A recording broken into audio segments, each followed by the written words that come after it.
Fiancée laughed about my low-level job at a family gathering, so I revealed my hidden million-dollar fortune and canceled the wedding in front of everyone. At 35, I always believed that being a youth counselor was something to be proud of.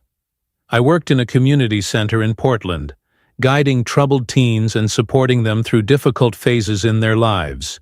It wasn't glamorous, and it didn't come with a hefty paycheck, but it gave me a profound sense of purpose. I never needed the latest gadgets or expensive clothes to feel successful. Fulfillment, to me, came from the lives I touched and the growth I witnessed. When I met Emma at a mutual friend's engagement party 3 years ago, she seemed captivated by my passion for the work I did. She called it meaningful, even admirable. In those early days, she used to sit beside me as I reviewed case files and helped me organize youth events. Her support felt sincere, and her presence comforting. As our relationship deepened, subtle shifts began to emerge. Emma started making remarks that, while seemingly playful, carried a faint sting. She'd chuckle about my well-worn hatchback or make offhand comments about how I should consider a real job someday. I usually laughed along, assuming it was harmless teasing.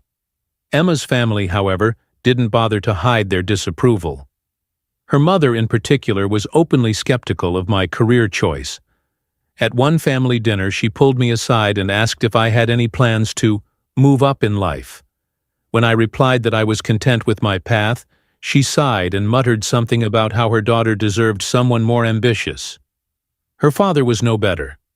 He spoke often of financial success and power, and it was clear he saw me as lacking both. Despite the tension, I held on to the belief that my bond with Emma was strong enough to withstand these undercurrents. I figured once we married, we'd build a life defined by our values, not her family's standards. What Emma never realized was that my financial situation wasn't what it appeared to be. My grandmother, a frugal woman with a generous heart, had left me an inheritance of nearly $2 million. I never flaunted it. I kept living modestly, investing wisely, and staying committed to my role at the community center. A handful of close friends knew about the inheritance, but I chose not to make it public knowledge. I never wanted my relationships to be influenced by money. Then came the event that changed everything. Emma's father planned an extravagant celebration for his 65th birthday. It was also meant to be a prelude to our upcoming wedding. Their sprawling home outside Seattle was the venue, complete with valet parking, a catered dinner, and an impressive guest list. Emma insisted I attend, and though I was wary, I agreed. Perhaps, I thought, it could be an opportunity to bridge the gap between me and her family. I put on my best suit and arrived at the mansion, greeted by an overwhelming display of wealth. Emma introduced me to relatives I hadn't met before.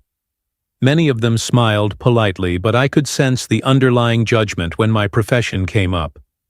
Throughout the evening, I kept my composure. I smiled, made conversation, and tried to enjoy myself. But things took a turn when, after dinner, guests gathered in the living room. Emma's father made a speech highlighting the family's many accomplishments. He praised the doctors, the entrepreneurs, the lawyers. Then one of Emma's aunts asked her about the wedding. Emma smiled and wrapped an arm around me. Then, with a grin, she said that since I worked in a humble little job, she had taken it upon herself to ensure I didn't look out of place at our wedding. She joked about buying me a proper suit and mentioned that she didn't want our honeymoon to be at some low-budget roadside inn. Her voice was cheerful, almost playful, but her words cut deep. Laughter rippled through parts of the room. Others looked away awkwardly. Her father looked amused, as if my humiliation was entertainment. I felt the heat rise to my face. The air in the room seemed to thicken. That was the moment I knew I couldn't continue down this path. I stood silently for a moment, letting the weight of her words settle. Then I calmly addressed the room. I told them I was proud of my work, and that I was financially secure, more so than most might assume. I revealed the inheritance, the investments, and my deliberate choice to live modestly. The room fell silent. Emma stared at me, stunned. Her mother quickly asked why I lived the way I did if I had so much. I replied that I didn't believe in flaunting wealth or spending for appearances. I preferred impact over image. Then, without raising my voice, I told Emma I was calling off the wedding. I couldn't marry someone who belittled me in front of others. Her attempt to laugh it off as a joke didn't register. The damage was done. Chaos followed. Her mother started shouting, her father looked confused, and some guests whispered among themselves. I walked out of the room and through the grand hallway without looking back. Emma caught up to me and begged to talk in private.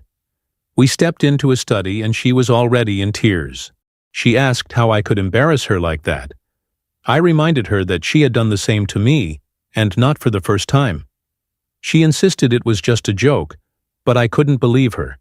If she respected me, even in jest, she wouldn't have made me feel like less than a partner. When I asked if she was upset because she loved me or because of the money, she hesitated. That silence spoke volumes. I left without waiting for a response. In the days that followed, Emma bombarded me with messages. She apologized endlessly, blaming her upbringing and saying she'd never intended real harm. Her mother reached out too, calling the situation a misunderstanding brought on by wedding stress. She insisted I owed it to Emma to reconsider, but I saw things clearly now. The snide remarks, the veiled insults, the need to prove myself, they were not one-off issues. They were patterns I had ignored. Then came the demands. Emma and her parents began insisting that I reimburse them for wedding expenses, despite the fact that Emma and I had paid our respective parts individually. They offered no receipts, just vague claims. I refused and told them firmly to stop harassing me. It didn't stop there. Emma began waiting outside my workplace, trying to catch me after work. One day she grabbed my arm crying and asking if the inheritance was real. When I confirmed it was, she broke down further, saying she never would have joked like that had she known. That confirmed everything. Her regret was rooted in money, not love or respect. Her father then tried a more aggressive tactic, threatening to tarnish my professional reputation. He claimed he'd call the community center and accuse me of being emotionally unstable. I informed him that any attempt to do so would be met with legal action. He backed down. Emma's mother escalated things further by visiting my parents' home uninvited. She demanded they convince me to return to Emma. My parents, calm but firm, asked her to leave. When she refused, my mother threatened to call the police. It rattled my family and made it clear how far they were willing to go. I began compiling evidence. Messages, voicemails, emails. My lawyer friend advised me to keep records in case their harassment continued. The community center stood by me when Emma's father did attempt to contact them. His call was dismissed, and my integrity remained intact. A few weeks later, Emma sent me a long letter. It was full of remorse and reflections about her behavior.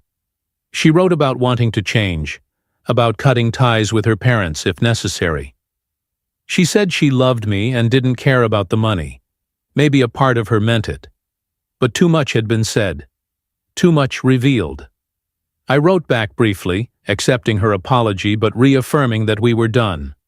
Later, her mother called again, this time to ask for the engagement ring. They claimed Emma was too depressed to see it. I had paid for the ring, and there was no tradition suggesting I needed to return it. Their entitlement amazed me. I ignored the request. The aftermath brought mixed emotions. Some days I wondered if I had overreacted. Other days, I replayed her cruel remarks and felt confident in my decision. In time, I began to feel lighter, free from an environment that never valued me. To channel my emotions positively, I decided to dedicate part of my inheritance to educational grants for at-risk youth. It felt like a fitting way to honor my grandmother's values and reaffirm my purpose. People have since asked if I'm ready to date again. Maybe in time. For now, I'm focused on healing, on building a life that feels authentic and grounded. I want a partner who sees me for who I am, not for my title or bank balance. Emma might eventually change, and maybe she'll find someone who fits the image her family always wanted. But I've learned that love without respect is hollow. And no matter how painful it was to walk away, I know I made the right choice. Thanks for listening to my story.